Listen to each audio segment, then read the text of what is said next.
Good morning. Welcome to the Unitarian Universalist Meetinghouse of Provincetown, where we affirm the inherent worth and dignity of every person and where we support each other on our spiritual search for truth and meaning. My name is Eden Allegretti. Hello. I am a member of the worship committee. I sometimes sing in the choir, and I'm serving as your worship host today. Welcome to those in the room, and welcome also to those joining us on our live stream. This morning, we welcome to our pulpit Matt Meyer.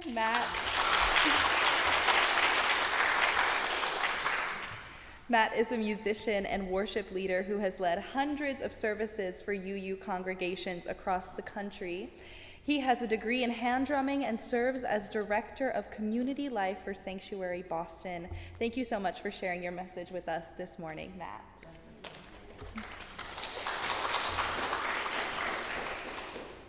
Before we go on with our service, I have just a few announcements to share. Rev Kate is on vacation this week, so please contact the office if you need to be in touch with the Meetinghouse before next Sunday. On Saturday night, September 28th, over at the Gifford House, the Generations Project is hosting a storytelling show called Love in the Dark, about how this Meetinghouse supported the LGBTQ community during the AIDS pandemic here in Provincetown. Some of our longtime members will be panelists, so we hope that you'll join us to hear their stories. Tickets are on sale now for this on Eventbrite. Next Sunday afternoon, Julia Perry will be presenting Provincetown Link to the Underground Railroad over at St. Mary's of the Harbor at 4 p.m. She shared that presentation here a few years ago, and it was amazing. So if you missed it, here's your second chance to learn about this part of our town's important history. There are lots of Women's Week events coming up here at the Meetinghouse in October, including the silent movie Phantom of the Opera, accompanied live by our organ, and concerts by Lucy Blue Tremblay and Zoe Lewis. So please check out the calendar of events on our website.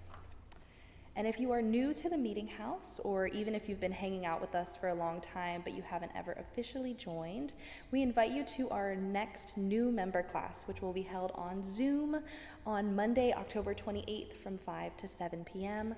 Learn a little bit more about us and our history and about Unitarian Universalism, and get a chance to sign our membership book.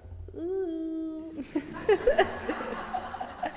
You can sign up for this Zoom class this morning at coffee hour. There's a sign-up sheet on our welcome table, or you can fill out the form at the top of our website, uumh.org. We hope you will consider learning more about and becoming a member of this fabulous spiritual community. And finally, if you're here in person today, we hope that you will stick around for a little while after the service ends for coffee and conversation downstairs in Acker Bosworth Hall. And now, let's take a moment to affirm our community's covenant. You can find this on the little purple laminated cards in your pews, or you can just listen line by line as I say it. I invite you to repeat each line after me. Love is the spirit of this Meetinghouse. Love is the spirit of this Meetinghouse. This is our great covenant. This is our great covenant. To dwell together in peace. To seek the truth in love. And to help one another. Thank you.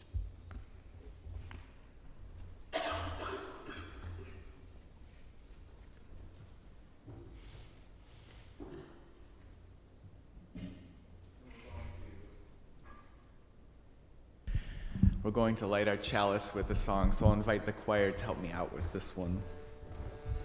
Let's take a deep breath and center down into this space, the space made holy by your presence. And when I rise, let me rise, like a bird, joyfully. And when I fall,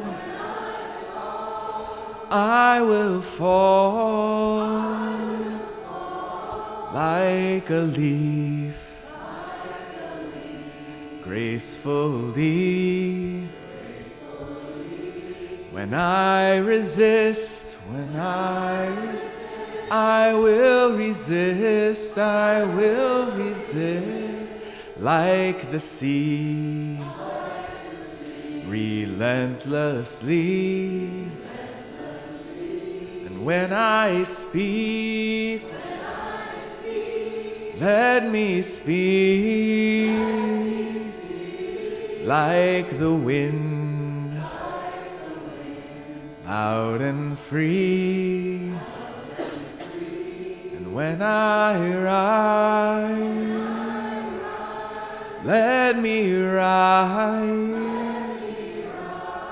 like a bird, joyfully.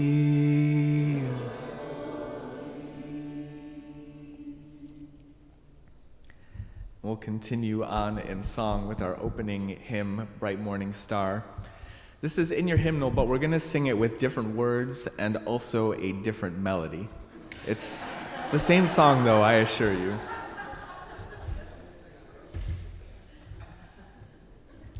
Today's service is about tradition and how do we root ourselves in our tradition and the wisdom of our ancestors that has been passed down to us, while still remaining open to new futures, to new possibilities, to imagining a different future for ourselves and for our world. And so we're going to do this song different than the traditional way. And we're going to do it in, I'll teach it by call and response, just like we did with our chalice lighting. You know, our Puritan ancestors in Unitarian Universalism, before they ever sang hymns, back before the controversial idea of hymns came along, and caused great divides over the heresy of whether hymns should be allowed in a place as sacred as church. Before that, we only chanted the Psalms because God had given us every lyric we needed in the book of Psalms, and the rest was blasphemy. And they sang the Psalms by chanting them together in call and response back and forth. So we're going to take it way back to the roots of our tradition this morning with some call and response, but we're going to do it in a way that the Puritan ancestors would roll over in their graves if they heard this version of it. And that's what today's service is all about. So this song, it goes like this. You can repeat after me. I'll sing the whole thing once through on my own. Bright morning star arising, bright morning star arising, bright morning star arising. Day is a breaking in my soul. Can we try that? With courage, here we go. Bright morning star arising, bright morning star arising, bright morning star arising. Day is a breaking in my soul. All right, that sounded good. I'll invite you to rise in body or spirit. And for all of our music, all of our singing today, I invite you to do it in whatever way your spirit needs this morning. So if the words elude you and it's easier for you to just hum along, that's okay. That's just as good. And if what you need this morning is to sit in silence without singing at all and just soak in the sound of the room, that's okay too. That's just as good. And if what you need this morning is to rock out like you're alone in the car with your radio and dance in the aisles, that's okay too. That's just as good, and we've got space for it. Here we go. Bright morning. Bright morning star arising, bright morning star arising, bright morning star arising. Day is a breaking in my soul. That sounds good. Rise up from morning slumber. Rise up from morning slumber, rise up from morning slumber, rise up from morning slumber. Day is a breaking in my soul. Rise up and hear your calling. Rise up and hear your calling. Rise up and hear your calling. Rise up and hear your calling. Day is a breaking in my soul. Bright morning star arising, bright morning star arising, bright morning star arising. Day is a breaking in my soul. Oh, lift your voice to heaven. Oh, lift your voice to heaven. Oh, lift your voice to heaven. Lift your voice to heaven. Day is a breaking in my soul. We'll build this faith together. We'll build this faith together. We'll build this faith together. We'll build this faith together.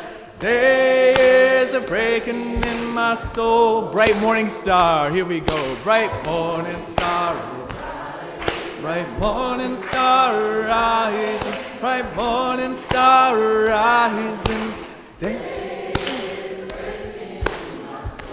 Day is a breaking again. Day is a breaking in my soul. Day is a breaking slowly. Day is a breaking in my soul.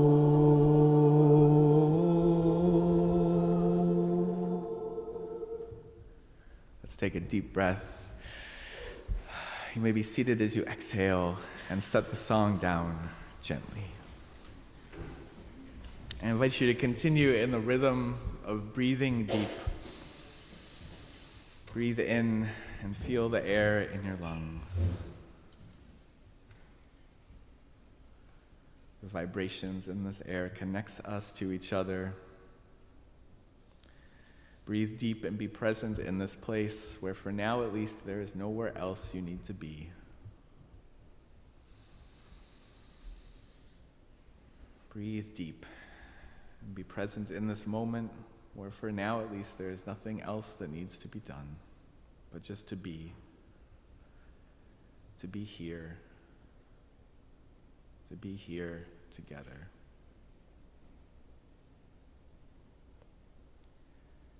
And I invite you to join me in a spirit of prayer. Spirit of life that is within us and between us. We are here together, and we invite you to be with us as we are with each other this morning, gathered in love, gathered in the spirit of love. Spirit, we are rooted in deep tradition, remembering ancestors past who struggled, who survived, who persevered, that we might be here. And we gather thinking of the 7 generations to come, building a world that we hope will be better for them than it was for us.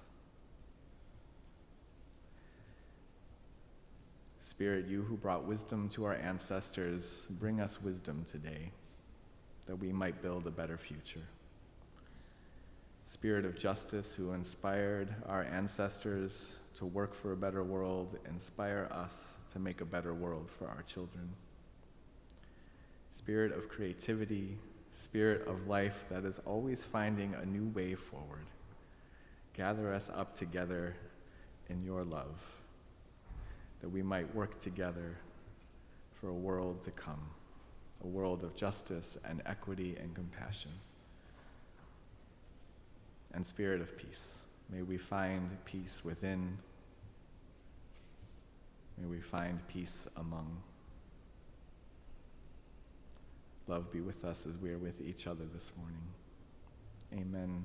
And let us stay together, joined in silence for just a moment.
afane tu compasión. Sopla vola sobre la mar. Hacemos la justicia de la vida. Arañame, libérame, fuente de amor, ven a mí, ven a mí.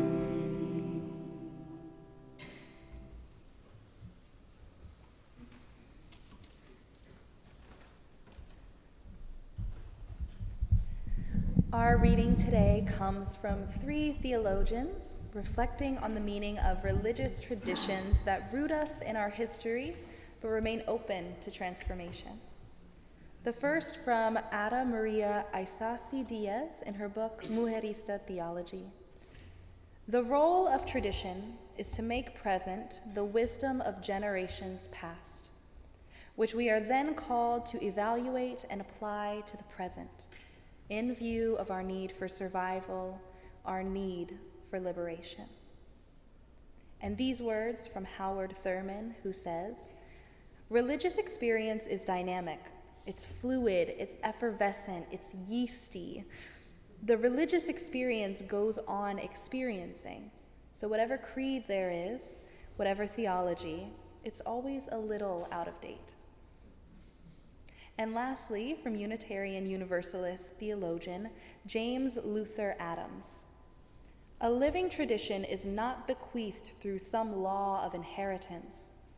It must be earned, not without dust and heat, and not without humbling grace. Our next hymn is number 108, My Life Flows On in Endless Song. I'll sing verse 1 through on my own, and then we'll sing all verses 1, 2, and 3 together.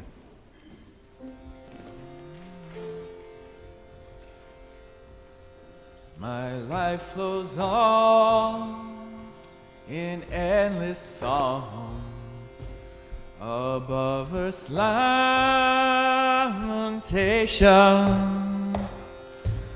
I hear the real, the far-off hymn that hails a new creation.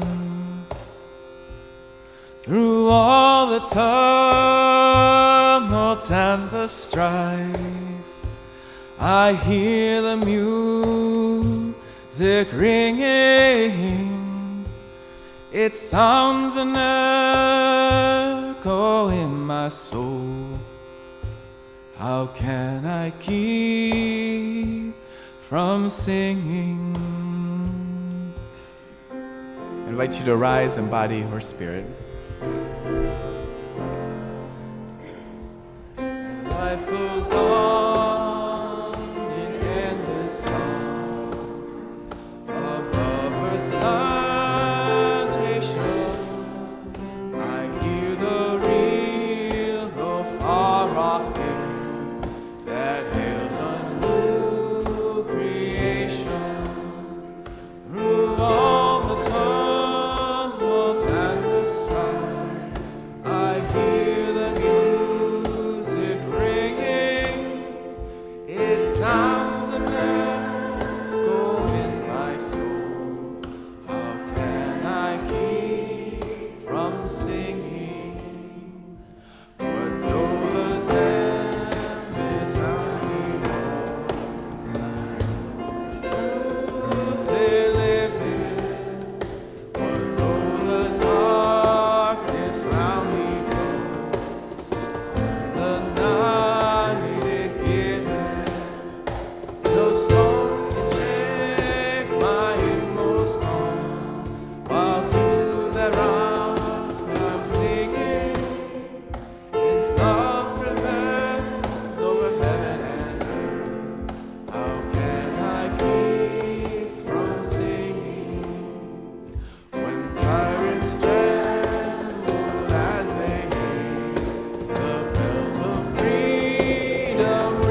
can I keep? How can I keep from singing? How can I keep? How can I keep from singing?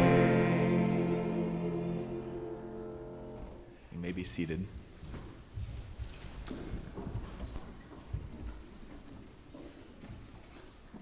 Now is the time in our service where we take a collection for the ongoing support of our Meetinghouse and our shared ministry. As we enjoy a musical reflection, we welcome your donations here in the sanctuary or online through PayPal or Venmo. You can find that information on our website, uumh.org, and there are QR code cards in the pews as well. I invite 3 volunteer ushers to come forward for the collection. On and off-site, your offerings will now be gratefully received.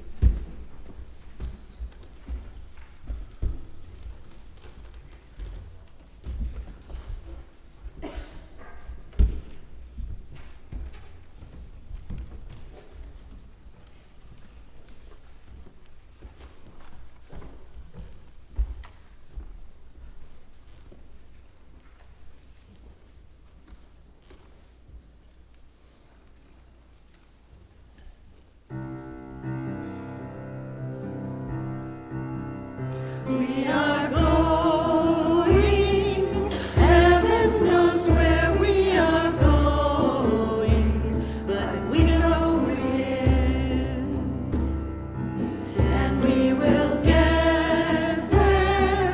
Heaven knows how we will get there, but we know we will. It will be hard, we know, and the road will be muddy and rough, but we'll get there. Heaven knows how we will get there, but we know we will. Oh yeah, yeah. Oh yeah, yeah. Oh yeah, yeah. Oh yeah, yeah. Oh yeah, yeah. Oh yeah, yeah. Oh yeah. Going, heaven knows where we are going, but we know we live, and we will get there. Heaven knows how we will get there, but we know we will. Oh yeah, yeah. Oh yeah, yeah. Oh yeah, yeah. Oh yeah, yeah. Oh yeah, yeah. Oh yeah, yeah. Oh yeah, yeah. Oh yeah, yeah. Oh yeah, yeah. Oh yeah, yeah. Oh yeah, yeah. Oh yeah, yeah. Oh yeah,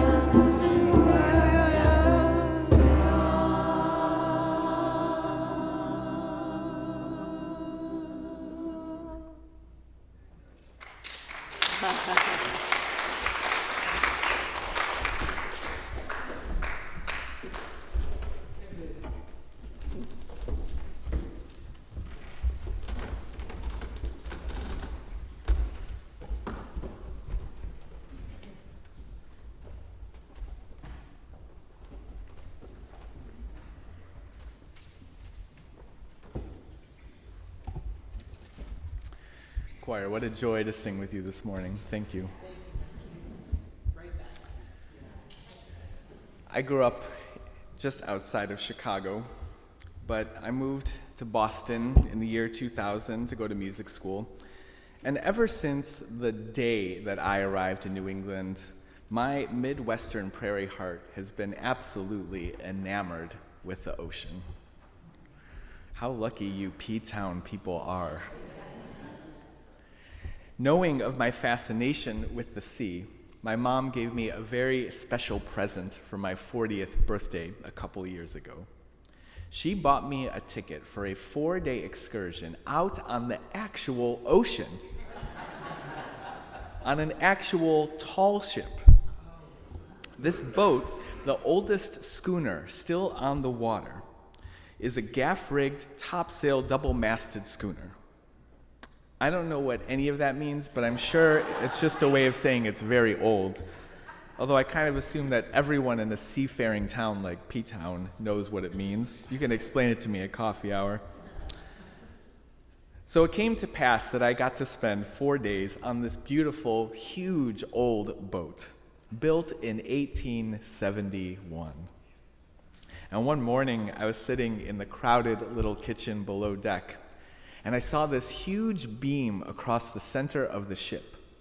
It was carved with the original serial number of the ship, made from the shipyard where it was built in Maine. I was in awe, and I asked Captain Becky, our fearless leader, I asked how much of the ship is original to the year 1871? Well, she said, putting her hand on that beam, this beam here. Maybe also, she added, the iron bell at the top of the mast. That might be original as well. I was floored. This oldest schooner on the water was almost entirely new. Now, you might be familiar with the ship of Theseus, a thought experiment handed down to us from those old Greek philosophers. According to legend, Theseus was the one who founded the city of Athens, the legendary founder. And the people of Athens kept his ship in the harbor, and they would bring it out onto the sea once a year for an annual religious pilgrimage, a celebration of their history and their origin and their traditions. But over the years, they would replace the planks of the ship as they rotted away one by one. And after a few hundred years of this kind of maintenance, some of those Greek philosophers in town began to wonder about Theseus' ship over in the harbor. If at some point, they asked, every plank on the ship has been replaced, is it really still the same ship? Is it really still Theseus' ship?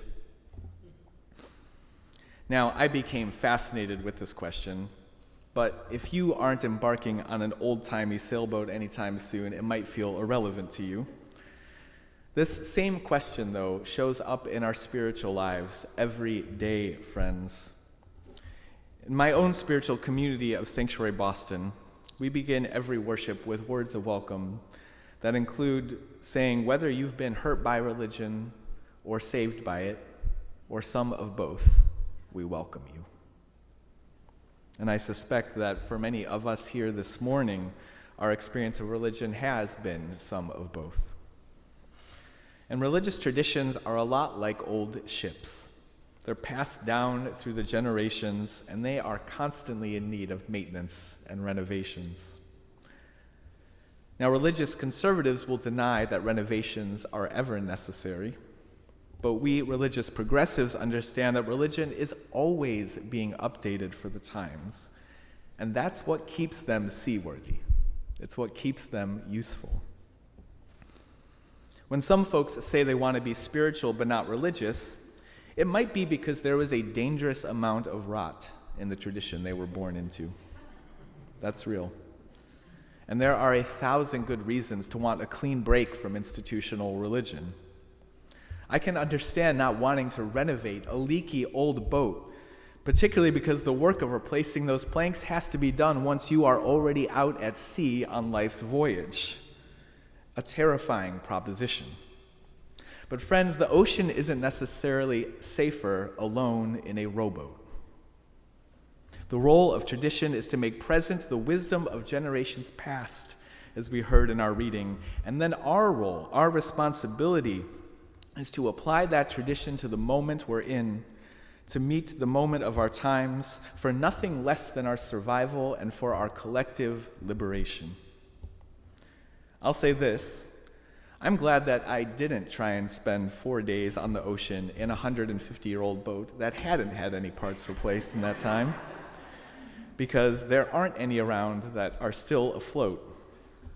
Friends, the same is true for religion. There aren't any around that haven't changed at least something in the last 150 years. One of my earliest memories of witnessing this kind of evolution of religious community was in my high school youth group. For the 4 years that I was in high school, my youth group was the touchstone of my week. We gathered every Wednesday night, and all we did was an absurdly long check-in. I have this sense that other groups had like topics of conversation or activities or maybe even curriculum. For us, it was just a 90-minute check-in every week, and I loved it. I think of that time as trying to cross a rushing stream in the forest when you have to leap from one stone to the next, hoping each time that you don't slip and get carried away by the rapids.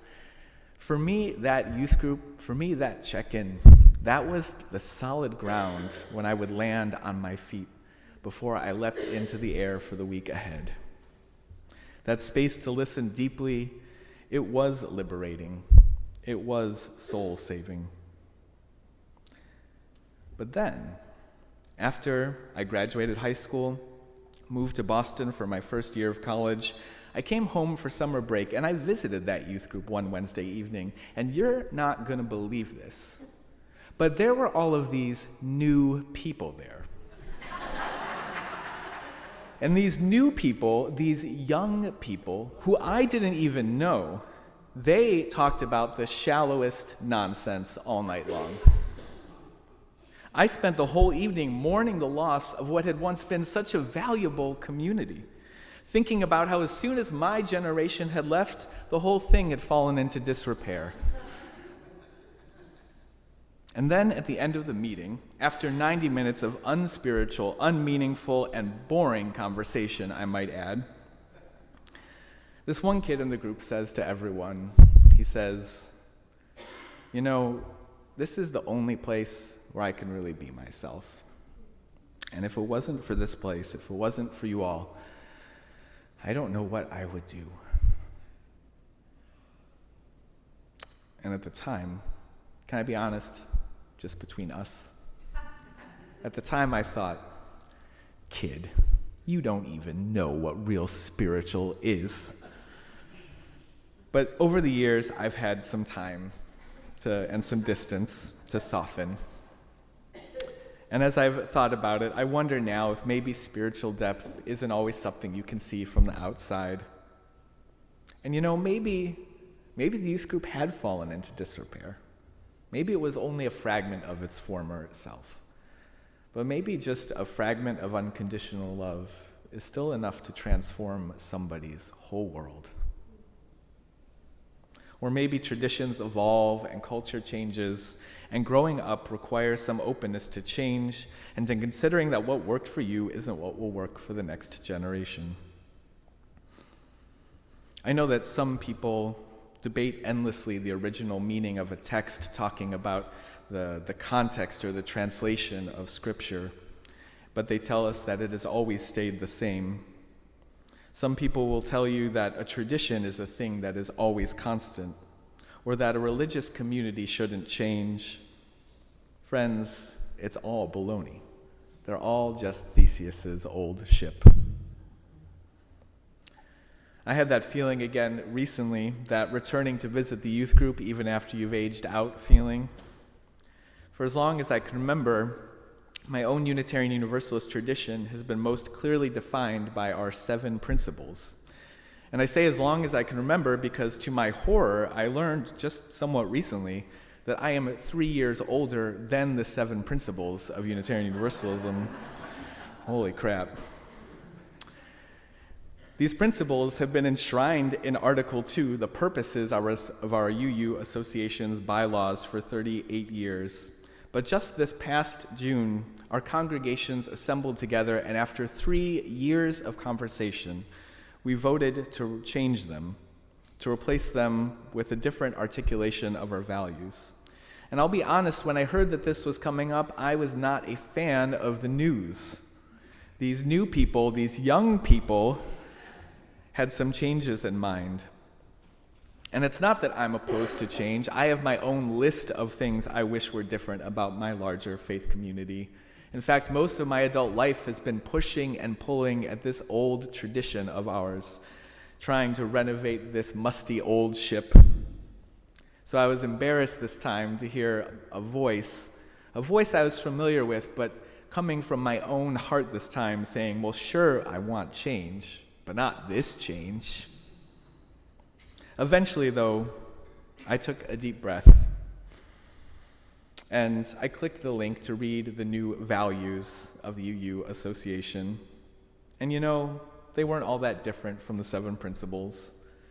There were a number of words I was familiar with, like interdependence and justice and equity. There was one new word, though, that stuck out to me. The word transformation. It says we covenant to collectively transform and grow spiritually and ethically. Openness to change is fundamental to our Unitarian and Universalist heritages, never complete and never perfect. I had to admit that changing our principles to state that we are open to change is a good change. And it seems apparently it is a reminder that I, as much as anybody, could use. There's one other part of that gaff-rigged schooner that Captain Becky later mentioned might be original. She pulled me aside at lunch and she said, you know, I've been thinking, the wood at the bottom of the hull, that might be original too. The wood that is always in the water, never touches the air, and the bacteria, well, they need oxygen to grow. And somehow it didn't surprise me that the part of the boat most central to keeping it afloat, which is, after all, a boat's most central purpose, it didn't surprise me that those planks have staying power, even though they are hidden underneath, invisible to a tourist like me. Maybe what's most important isn't always what's most visible when you look at a tradition, or a community, or a person. There's another word that was added to our values as well this summer. The word love. Love wasn't in the principles before, but now it is at the center of our values. They're keeping everything else afloat.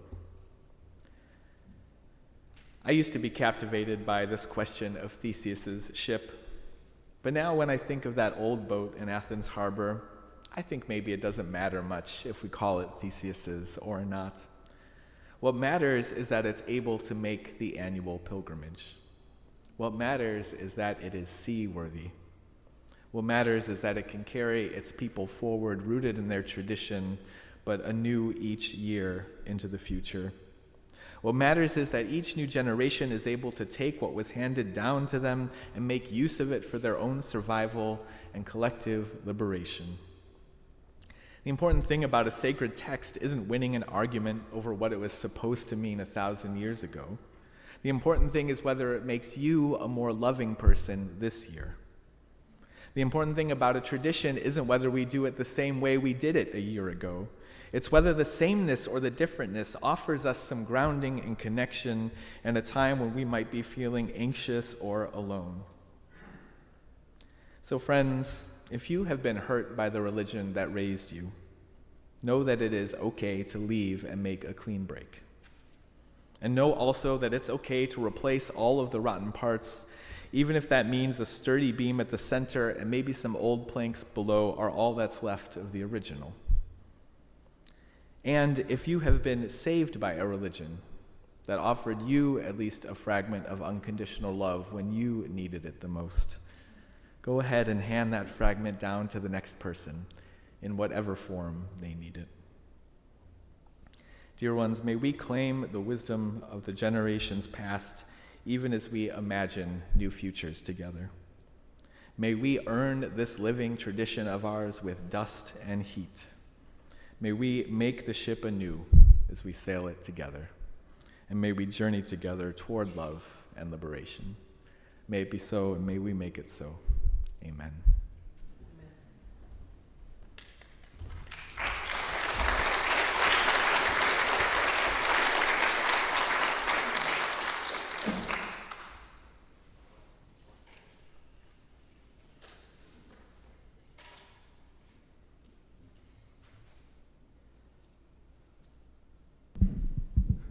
Our closing song is Keep On Moving Forward from one of my favorite groups, Emma's Revolution.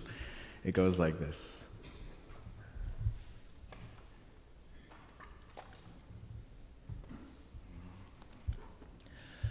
I'm gonna keep on moving forward. Keep on moving forward. keep on moving forward, never turning back, never turning back. Can we try that together? Gonna keep on moving forward, keep on moving forward, keep on moving forward, never turning back, never turning back. I invite you to rise in body or spirit. Sounds like some of you know this one, so I'm going to invite you to sing out like you sing in the shower. Gonna keep on singing loudly. Here we go. Gonna keep on singing loudly. Keep on singing loudly. Keep on singing loudly. Never turning back. Never turning back. Keep on loving boldly. Keep on loving boldly. Keep on loving boldly. Keep on loving boldly. Never turning back. Never turning back. Keep on moving forward. Here we go. Gonna keep on moving forward. Keep on moving forward. Keep on moving forward. Never turning back. Never turning back. Singing loudly in 5-part harmony. Gonna keep on singing loudly. Keep on singing loudly. Keep on singing loudly, never turning back, never turning back. Keep on loving boldly, gonna keep on loving boldly. Keep on loving boldly, keep on loving boldly.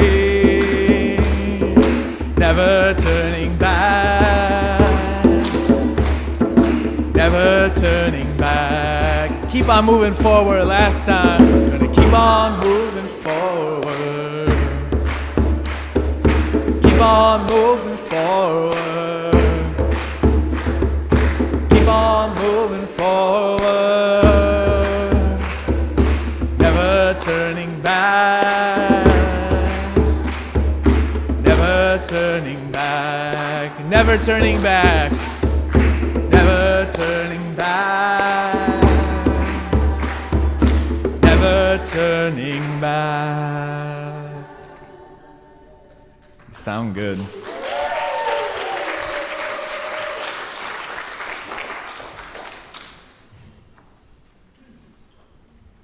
Thank you so much for sharing your message with us, Matt. Yeah.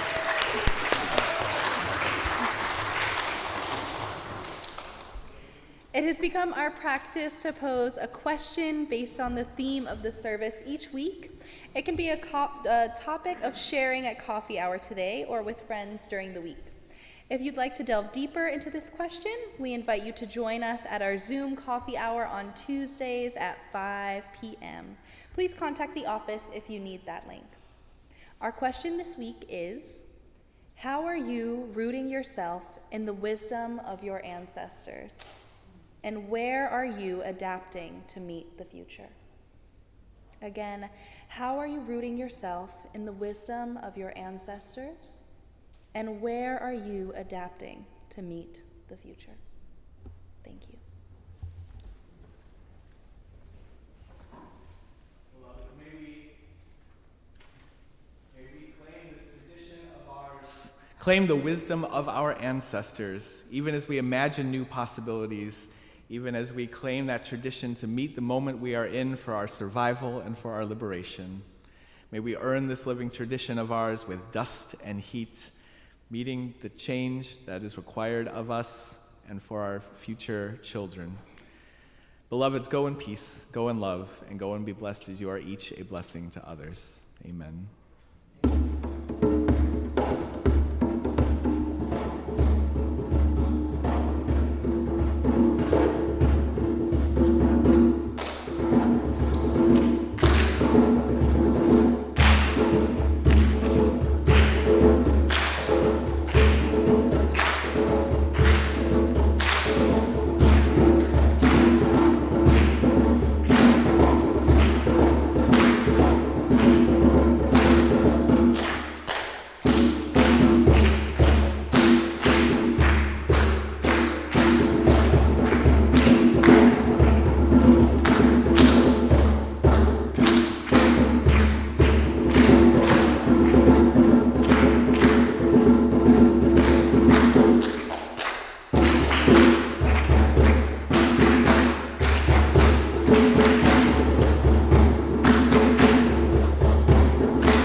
Go in peace.